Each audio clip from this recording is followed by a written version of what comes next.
Hi everyone, welcome back to Crypto Basics. In today's video, we are going to be learning how to find transaction history on BestWallet app. To find your transaction history on BestWallet app, first of all, open the BestWallet application from your mobile device and then log into your wallet.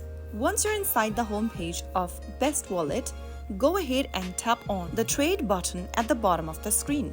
Inside Trade, tap on History at the bottom, and you will then be able to see all of your transaction activities and history for your BestWallet account. If you don't see anything here, that means you have no recent transactions or you have not done any kind of a transaction with your wallet. If you have transaction history on the page, you can manage your transaction history list from this very page over here on the screen. So this is how you find your transaction history on BestWallet.